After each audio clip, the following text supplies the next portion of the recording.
Hey everyone, it is time for the HR Happy Hour work break. You are here with Trish and Steve. Hey Steve Buzz. Hey, Trish McFarlane, how are you? I'm good. How are you? This was great. I'm great. It was a better day today. I'm not going to rant on the show today. We got some comments about the ranty show, but so busy. Our partners in our company with Karen, we do a lot of things together. We do the show together, but we You? unusually we didn't talk at all today. We had no interaction. I know Good. emails. I don't think we had no calls. So good to see you. How are you? Hope your day was good. Good to see you. Do you notice anything different? You look very nice. I mean, but that's not different. What am I looking for? I don't have glasses on. Oh. I went to the eye doctor today. That's why you didn't hear from me. Well, I worked. I worked really late at No, night. you don't always wear glasses on the show, I don't think, do you? I Yeah, do. I guess you normally do. I do because I have bifocals and I'm to the point I really can't see well without them. I certainly could not see to start something like a StreamYard without my glasses on. So I have contacts and Hey, I've never had contacts before. So this is interesting and weird and strange and lovely and all the things. So awesome. I yeah, did we'll see. contacts for 20 years probably. Did you And then really? I think I finally just got tired of them and maybe I'll go back one day. I got tired of it just every single day. And again, over a 20-year run with them, Yeah. and I had moved through every type of contact there was, right? The kind of awful ones back in the day, and then they got better, Right. and then you were cleaning them every day. Then you got to the ones you were supposed to just wear for one day and throw away. That was a little bit Mhm. better, I guess. But yeah, I ran out of steam on the contacts a while ago. Well, for me, it's really nice, and I just don't even know what to do with myself. I feel like I don't look like me, really. Like there's no. Yeah, I guess I've seen you enough without the glasses though. Like I don't ever felt like you were wearing them full time all the time, but maybe you were, and I just didn't Well, I notice. do if I would like to see. Put it All that right. way. If Well, if cool, I would enjoy vision, then yes, I wear them. No, I cool. think the thing is, it's funny too. Like, my problem was just I took them on and off all the time, all the Yeah. time. So, and I found that, and again, this is probably a thing that happens to lots of people in their 40s. You wind up where you sort of need them for distance, and you sort of don't. And you're not sure, and so like I was constantly like when we would go to present places and be on stage, I couldn't see. So Mhm. yeah. So this is nice. Yeah, that's awesome. Well, cool. Good luck with that. Thank you. I What's going on know in your world? I have nothing that exciting at all. I did want to shout out. We were talking about books the other day, We were. and wanting to read more books. And you talked about Bowling Alone, which you had just Yes. got.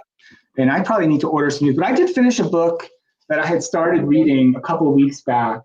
Oh, It's what's called your problem? What's Your Problem? It got sent to Okay. me from the folks at Harvard Business Review. The author is Thomas Wettelsborg, who I'm not familiar with, but a really, really cool book all about the concept is called reframing. So the Okay. idea is one of the things that lots of us do wrong, both at work, in our personal lives, maybe even, or just with any problems that we have in our lives, is we focus too much on narrowly defining the problem, and then secondarily jumping right to solving the problem. We want to immediately start solving the problem before we've thought enough about the problem to understand things about, well, is this really the right problem to solve? Is this really a problem at all? Right.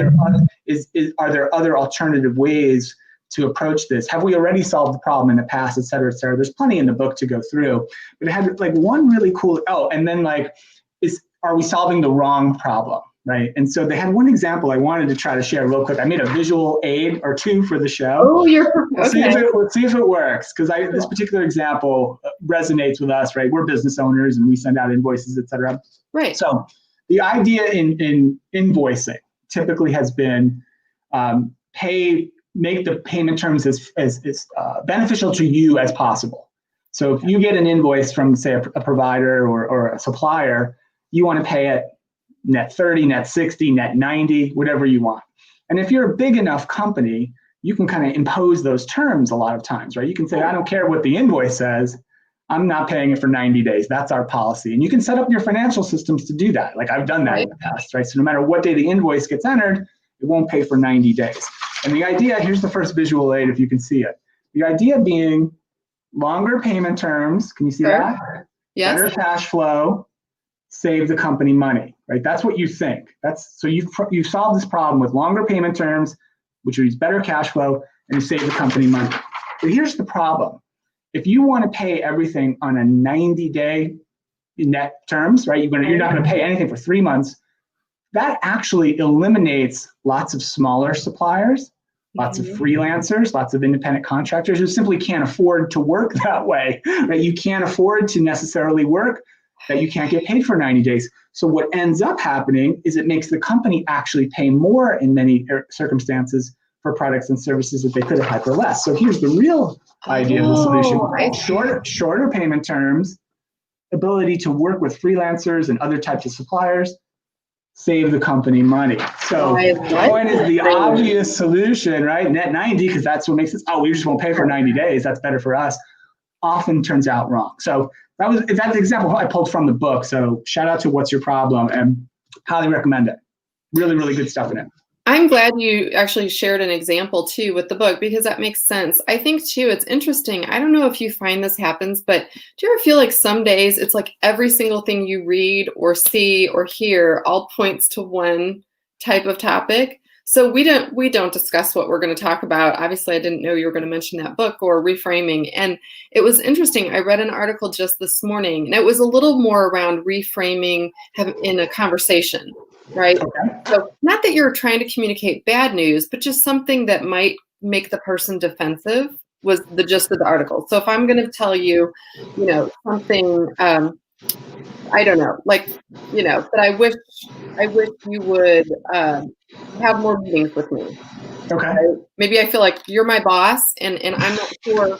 You need more feedback, sure. Right? Okay. You need more check-ins, sure. I need more check-ins because I'm feeling like I don't know what's going on in my job, right? So that was the gist of the story. And so, yes, it was kind of talking about how to sit back and think about reframing things so that the person doesn't feel defensive, because really it kind of gets to your idea of having, like, what's the real problem? Yeah. The real problem is just that you want more communication. It's not a bad thing. It's a good thing, actually. Yeah. But sometimes when we quickly fire off the way that we're used to speaking, we're not thinking it through, like in your example. So I love the example. Thank you for sharing. Yeah, I love it. And really the biggest takeaway was we just really want to jump to solving things first without really considering the problem. And then, I love that. And I'm thinking about how to apply it. So I've got through the book now, and there's probably some circumstances where, in business and maybe other ways too, I can try to make that work. So yeah. I think you can. I will tell you, one of the interesting things I think I learned, because I did actually go to school for human resources and have a master's in it. But one of the things that we covered quite a bit was the fact that, in human resources, as humans, we do want to solve the problem, right? We want to get right to the problem. What's the problem? Solve the problem. And you've known me a long time. That's definitely how I Well, you're a problem solver. You're action oriented. Yeah, you. That's your mindset. I get that. It's my go-to. But there is some amount of training that comes along with working in human resources, because a lot of times, at least when I was doing it day to day, I did it more often where I would ask the person, "Are you looking to vent, or are you looking for someone to help you solve a problem?" Because it's really kind of two different approaches. Yeah, well, I mean, a good example in a workplace too, again, this is from this book, I don't spend this whole show talking about this book, was the idea that you want to get promoted at work. So someone might be banging really hard in the workplace, either on your boss or on human resources, to say, I really need promotion, I deserve promotion, I really need promotion. And if you step back and think, well, why do you want this promotion? It's like, oh, well, I'll get more money, and I'll have more prestige, or I'll have better opportunities down the line. And let's say it's money, and that's the real driver. And say, well, why do you need more money? And it's because XYZ, I want this thing to happen. Well, why do you want that thing to happen? Are there if that's really what you want, are there other ways of making that other thing happen, besides getting that promotion? Maybe that's the wrong solution. The right solution is figuring out an alternative way to make the ultimate goal really happen. So yeah, good stuff.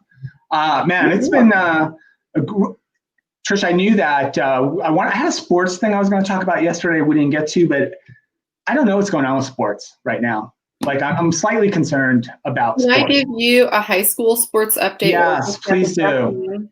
Please do. It's awful, but it's necessary. All right, so state of Illinois just voted today. Anybody who probably listens to us or knows, I have twins that are starting their junior year.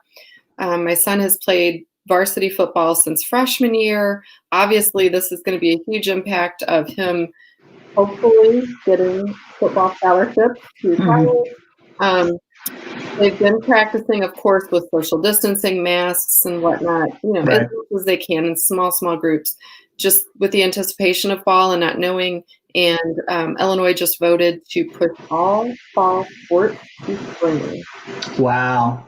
Yeah, that's going to happen. And maybe it's happening in other places too. I It don't is. follow it too closely, but It is. you got to believe that's going to be happening more and more. And it's good that they haven't say straight out canceled it, so they'll still get the chance to have their season. Hopefully, Maybe. it'll just be a little bit later. Knock on wood. And then they'll get a chance next fall to resume like the normal season, because it is tough. I feel so badly for some of the kids, and there's kids in your family too who missed out on things. I know your niece, your nephew missed out on some things, and everybody knows somebody who's missed out on whether it was high school graduation, the prom, college graduation. We talked about some of this a few months ago when it was going on, and it's kind of sad. Like, is it the biggest tragedy, right, that we're encountering as a society? No.